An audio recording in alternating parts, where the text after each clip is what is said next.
So double smart trailer వచ్చేసింది. Let's talk about it. అసలు బానే ఉంది అనిపించింది, బట్ మాట్లాడదు ఎలా ఉందో. ఇస్మార్ట్ శంకర్ కి చాలా బాగుండేది ఏంటంటే వాళ్ళ కాన్సెప్ట్, రామ్ గారి what is characterization and music మూడు నాకు అనిపించింది. దాంట్లో రోత్ యాడ్ చేసిర్రా ఇస్మార్ట్ శంకర్. ఇప్పుడు ఇస్మార్ట్ శంకర్ ఫ్యాన్స్ ఏమని అనుకుంటే నాకు ఇబ్బంది లేదు, బట్ చెప్తున్నా దాంట్లో చాలా రోత్. చెప్పు దీనిపైన. నాకు ఇప్పటికీ కాన్సెప్ట్ బాగుంది అనిపిస్తుందిరా. అంటే లైక్ ఇప్పుడు ఆల్రెడీ మనకి ఇస్మార్ట్ శంకర్ ఆల్రెడీ మనకి ఏదైతే చిప్పు పెట్టిరో దాంట్లో ఇంకొక లైఫ్ యాడ్ అవ్వబోతుంది. ఆల్రెడీ సత్యదేవ్ ఉంది కాబట్టి దాంట్లో ఇంకొక లైఫ్ యాడ్ అవ్వబోతుంది. మేబీ వీన్ని గమనించి ఏదైతే కావ్యతాపూర్ క్యారెక్టర్ ఉందో ఆ క్యారెక్టర్ మనకి వాట్ కాల్ ఇట్ చూసి వాడిని లైక్ లవ్ లో పడేసి విలన్ గారి దగ్గర తీసుకొచ్చిన తర్వాత maybe she's playing a double agent something లాగా అనిపిస్తుంది. So they are trying to do it and they did it.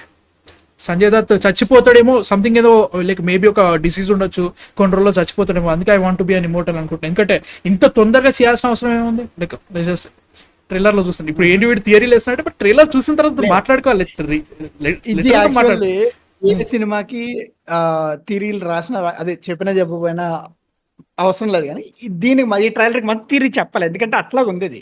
నా థియరీ ఏంటంటే సంజయ్ దత్ బ్రెయిన్ లో ఒక ఇన్ఫర్మేషన్ ఉంది, ఓకే. సో సంజయ్ దత్ ఎవరికి చెప్పదలుచుకోలేదు, అండ్ సంజయ్ దత్ కాన్షియస్ అంటే like whatever the ideas పంచదలుచుకోలేదు, అండ్ ఆ ఇన్ఫర్మేషన్ కాపాడుకోవాలి. సో కొంతమంది సంజయ్ దత్ ఫాలో అవటం సంథింగ్ జరుగుతుంది. సో ఇన్ కేస్ క్లోన్ ఉంటే so clone will act like him. అంటే ఏంటి, ఇప్పుడు ఇన్ఫర్మేషన్ చెప్తే మోసపోతారు, బట్ నీ కాన్షియస్ ట్రాన్స్ఫర్ అయితే ఏం చేస్తాడు, నీలాగే బిహేవ్ చేస్తాడు కదా. అదేనా big bull will be ismart. So ismart Shankar alias double ismart అంటే నాకు ట్రైలర్ వెళ్తున్న కొద్దీ నాకు అప్పుడు అర్థమైంది, ఓకే డబుల్ ఇస్మార్ట్ అంటే ఇప్పుడు 2 లైఫ్స్ ఉంటాయి దీంట్లో, 2 కాన్షియస్నెస్ యాడ్ అయితే మొత్తం టోటల్ అనమాట. సో ఇప్పుడు నెక్స్ట్ ట్రిపుల్ ఇస్మార్ట్ కూడా వస్తుంది, నో డౌట్. ఒకవేళ సినిమా ఆడితే ఫస్ట్ ఆఫ్ ఆల్ ట్రైలర్ చూసిన తర్వాత నీకేమనిపించింది? లైక్ రేసీ ట్రైలర్ బాగుంది. దీంట్లో ఆ ఫ్లేవర్ ఏదైతే ఉందో రామ్ గారి, లైక్ నాకు తెలిసి it's more of a Ram's film as compare to Puri గారి ఫిల్మ్ అని నేను అనుకుంటాను. Oh you think so like that? అలా కాదు, ఇప్పుడు పూరి గారి క్యారెక్టర్స్ కి లైక్ పూరి గారు ఇస్ ద టార్చ్. ఆయన ఎలిగించిన తర్వాత లైక్ క్యారెక్టర్స్ అన్ని కూడా మంచి అవుతాయి, అంటే పోక్రీ కానీ ఈవెన్ ఏ ఫిల్మ్ అయినా కానీ దీంట్లో ఎందుకంటే రామ్ గారు ఇంకా అవుట్ పర్ఫార్మ్ చేశారని నా ఫీలింగ్. అండ్ రామ్ గారి ప్లేస్ లో ఇంకెవరు ఊహించుకోలేను ఈ మూవీలో. ఓకే అంటే లైక్ ఆబ్వియస్లీ రామ్ గారు, ఇస్మార్ట్ శంకర్ ఆల్రెడీ మనం చూసినాం, we already seen him his performance and everything. నాకేంటంటే first of all I'm not a big fan of ismart Shankar. నేను చాలా సార్లు చెప్పాను, దాంట్లో ఇబ్బంది లేదు నాకు. And I'm very big fan of Puri Jagannadh గారు, బట్ రీసెంట్లీ ఆయన సినిమాలు అంత బాగా ఉండట్లేదు. నేను ఏ సినిమాలు చూసైతే ఫ్యాన్ అయ్యానో ఆ సినిమాలు ఆయనలో అయితే నాకు కనబడలేదు ప్రస్తుతానికి. But still this trailer really intrigued. మొన్న వచ్చిన టీజర్ మాత్రం అసలు నాకు అస్సలు నచ్చలేదు. అసలు ఇప్పటికీ ఈ ట్రైలర్ లో కూడా అసలు ఇప్పటివరకు మనం ప్రీవియస్ లో ఫెయిల్ అయిన సినిమాల వాటి వర్షన్స్ లేవా అంటే లేవని చెప్పను, ఉన్నాయి, ఖచ్చితంగా ఉన్నాయి. కొంచెం లౌడ్నెస్ కానీ like same like iSmart Shankar ని మళ్ళీ పుల్ ఆఫ్ చేయగలిగారా అంటే మాత్రం నాకు పర్సనల్ గా ఇస్మార్ట్ శంకర్ అంటే సాంగ్స్ రా, మ్యూజిక్ రా, అది గ్యారంటీ. ఫస్ట్ వచ్చేది నాకు అదే, తర్వాత రామ్ క్యారెక్టర్, తర్వాత కాన్సెప్ట్ అండ్ ఎవ్రీథింగ్ ఉన్నా కానీ మ్యూజిక్ వైజ్ గా మాత్రం పెద్ద దెబ్బ పడింది అన్న ఫీల్. లైక్ ఇప్పుడు ఏంటి అంత అన్నారా అంటే ఇది నోన్ ఫ్యాక్ట్ భయ్యా. మీడియోకర్ సాంగ్స్ ఇస్మార్ట్ శంకర్ లో ఒక్కొక్క సాంగ్ కి అసలు ఆ టైంలో వచ్చిన రచ్చ మైండ్ పోయింది.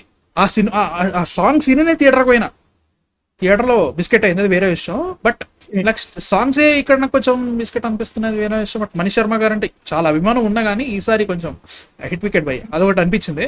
బట్ ట్రైలర్ అయితే మాత్రం నాకు దీంట్లో అనిపించిన విషయం ఏంటంటే they've added more layer to the character of iSmart Shankar. Maybe like mother character ఉన్నట్టుంది, మదర్ క్యారెక్టర్ తో ప్రీవియస్ లో ఏం జరిగింది అవన్నీ ఓకే, బట్ దాన్ని మళ్ళీ లౌడ్ చేయొద్దు. నాకు మదర్ క్యారెక్టర్ అంటే వెంటనే నాకు లైగర్ గుర్తుకొస్తుంది, రమ్యకృష్ణ గారు, ఆమె చాలా అంటే అక్కడ పూరి గారు ఆ పర్ఫార్మెన్స్ తెప్పించుకోవాలంటే తెప్పించుకోవచ్చు. అది ఎంత మంచి బాగాలేని పర్ఫార్మెన్స్ అయినా పర్లేదు అని తెప్పించుకుంటారు, దాని ఇబ్బంది లేదు. నాకు like really I want it to be a very good movie because the concept is really good. నాకు ఇంకో డౌట్ ఏంటంటే సంజయ్ దత్, లైక్ ఆయన పర్ఫార్మెన్స్ చాలా రోజులు చూస్తున్నా, సటిల్ అని చెప్పలేము, లౌడ్ అని చెప్పలేము, ఫేస్ మోనోటోనిక్. మోనోటోనిక్ నడుస్తూ ఉంటది. ఆయన లైక్ ఇప్పుడు ఈ పాన్ ఇండియాలో జరుగుతుంది కాబట్టి వీళ్ళని తీసుకుంటున్నారా లేదంటే ఆయన నిజంగానే క్యారెక్టర్ కి సెట్ అవుతారని తీసుకుంటున్నారా నాకు అర్థం కావట్లేదు. కానీ నాకు ప్రతి ఈవెన్ కేజీఎఫ్ లో కూడా ఆయన ఇన్ని రోజులు చేసిన క్యారెక్టర్ కి ఇప్పుడు చేసిన క్యారెక్టర్ కి డిఫరెన్స్ ఉంది నాకు అనిపించలేదు. లైక్ లుక్ మారింది తప్ప పర్ఫార్మెన్స్ ఏం చేంజ్ కాలేదు. లైక్ దీంట్లో కూడా కొంచెం అట్లే ఉంది అనిపిస్తుంది.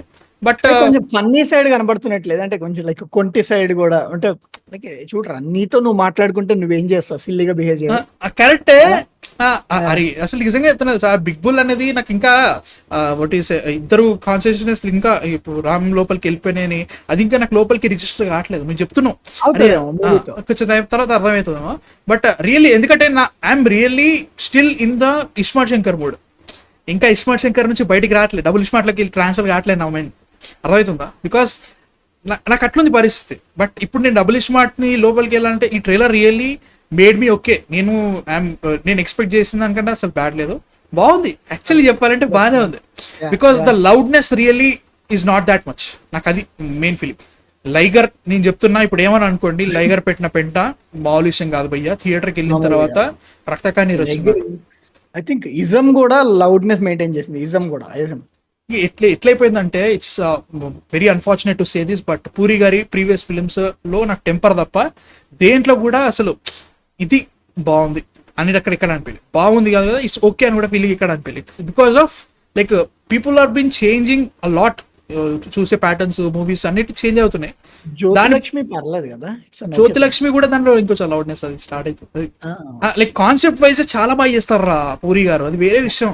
ఆయన కాన్సెప్ట్ తీయకపోవడం ఏంట్రా, ఆయన ఎన్ని సినిమాలు చేశారు ఇప్పటివరకు, అంత గొప్ప సినిమాలు. కాన్సెప్ట్ వైజ్ చాలా బాగుంది. దాని ఎగ్జిక్యూషన్ దగ్గర రాగానే లైక్ స్టిల్ ఆ ఎగ్జిక్యూషన్ దగ్గర ఇంకొంచెం అవుట్డేట్ అనే ఫీలింగ్ వస్తుంది. బట్ అంటే హీ బికేమ్ సో హార్డ్. అంటే ఇప్పుడు నీకు ఒకప్పుడు ఫిలిమ్స్ పోకిరి కానీ టెంపర్ అనేది ఐ థింక్ ఇట్స్ రీబర్త్ అని అనుకోవాలి, కానీ అది ఇంకా సస్టైన్ కాలేదు టెంపర్ తర్వాత. కానీ అప్పుడు ఆయన చేసినవన్నీ కూడా ఆ సటిలిటీ కానీ ఈవెన్ కొన్ని అవుట్ ఆఫ్ ద బాక్స్ వెళ్ళినా కానీ ఆయన కూడా బాగుండే. కానీ ఇప్పుడు ఏమైందంటే పీపుల్ ఆర్ మోర్ అవేర్. ఆ తర్వాత things are going like to వెళ్ళిపోతున్నాయి. ఎగ్జాంపుల్ నేను don't get me wrong, but దీంట్లో చూడు ఇస్మార్ట్ శంకర్ లో బీట్ యాక్టర్స్ ని చూపించే విధానం, అంటే వాళ్ళ లైక్ వాళ్ళు పొట్రేట్ చేసే క్యారెక్టర్స్ కానీ వాళ్ళని చూపించే విధానం కానీ సాంగ్స్ కానీ అవన్నీ కూడా ఒక లిమిట్ వరకు బాగానే ఉంటాయి. అండ్ సాంగ్స్కి అవి హెల్ప్ అవుతాయి కూడా చాలా నీట్గా. అంటే వాళ్ళ చుట్టూతే స్టోరీ వాళ్ళ వల్లే తిరిగిన they played some brief amount, తర్వాత it will go to Ram గారి క్యారెక్టర్. కానీ దీంట్లో I think more characters are interesting enough. Characters కాదు, ఈవెన్ యాక్టర్స్ ఎక్స్పోజిషన్ కూడా మోర్ అన్అవాయిడబుల్ షార్ట్స్ కొన్ని పడ్డాయని నేను అనుకుంటున్నాను. అంటే 2019 లో వచ్చింది. It's been 5 years since ismart Shankar maybe the world has changed and మళ్ళీ ట్రైలర్ మళ్ళీ చూస్తే మీకు అర్థం. ఇప్పుడు నభా నటేష్ క్యారెక్టర్ నుంచి లవ్ లోకి బయటకు వచ్చేసి కొత్త యాక్టర్స్ లైక్ కొత్త క్యారెక్టర్ లోకి ఎలా వెళ్ళింది, జస్ట్ ఏదో already like just reboot type చేస్తున్నారా లేకపోతే దాని కంటిన్యూషన్ ఎందుకంటే షేర్ చేసిండే గారు ఉన్నారు దీంట్లో మళ్ళీ.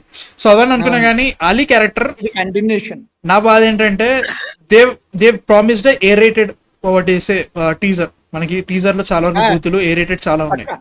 దీంట్లో కూడా అలీ గారి క్యారెక్టర్ ఆయన లిటరల్ బూతులు మాట్లాడుతున్నాడు ఇంకో ఏదో భాష లెక్క. అంటే అది బూత్ అని కాదు, వీళ్ళు ఈజీగా సెన్సర్ బోర్డు బ్రో, అది బూతే బ్రో. లైక్ అలీగారి అరే బూతే అది. కానీ మన ఉంటాయి కదా, ఇప్పుడు నువ్వు తెలుగులో మాట్లాడలేదు అక్కడ అలీ క్యారెక్టర్ తెలుగులో మాట్లాడలేదు, బూత్ కింద రాదు. బట్ స్టిల్ అది ఇప్పుడు సినిమా నిజంగా ఏ రేటెడ్ వస్తుందో యూబై వస్తుందో తెలియదు మనకి. బట్ ఏనే అనుకుంటున్నా నేను. బట్ మ్యాన్ సీరియస్లీ నేను ఎక్స్పెక్ట్ చేసిన దానికంటే బాగుంది, అదేది చెప్తా. అంతకంటే ఇంకేం చెప్పలేను. 12 నిమిషాలు ఉంది వీడియో, 13 నిమిషాలు 12 నిమిషాలు ఉంది. 12 నిమిషాలు మొత్తం చూసి తర్వాత కామెంట్ రాయి. నాకు తెలుసు రాత్తాను, చూసిన వెంటనే రాత్తాను, నాకు తెలుసు లాస్ట్ వరకు చూసి రాయి. బట్ స్టిల్ దాంట్లో సత్యదేవ్ అండ్ రామ్ గారి క్యారెక్టర్స్ ఎలా అయితే క్లైమాక్స్ లో బోత్ డబుల్ వర్క్ ఎలా అయితే జరుగుతుందో, దీంట్లో ఇప్పుడు ముగ్గురు దిక్కులు కూడా యాడ్ అవుతాయి లాస్ట్ కి. So I think Sanjay Dutt will character వెళ్ళిపోతుంది. తర్వాత మనోడే సంజయ్ దత్ బిజినెస్ ని రన్ చేస్తే సంజయ్ ఉంటది అంతే. అదే క్లైమాక్స్. మరి ఇంత ప్రిడిక్టబుల్ ఉంటే కూడా కష్టమే రా. అదే క్లైమాక్స్. సో యా గైస్, మీ థాట్స్ ఏంటి చెప్పండి. చాలా సేపు మాట్లాడేసాము. అండ్ జాయినర్ లైవ్ ఇంకొక 2 నిమిషాల్లో జాయిన్ అయిపోతుంది మనది. సో యా వచ్చేసేయండి, మీ థాట్స్ ఏంటి చెప్పండి కింద కామెంట్స్ లో. అండ్ డబుల్ షాట్ మీద మీ ఎక్సైట్మెంట్ కింద కామెంట్స్ లో చెప్పండి. ప్లీజ్ సబ్స్క్రైబ్ చేసేసేయండి. ప్లీజ్. ఎందుకో చెప్తున్నా, ఆల్రెడీ మా వీడియోలు చేయడం అర్థమవుతుంది మీకు. సో చేసేసేయండి. But yeah guys, and thank you and by.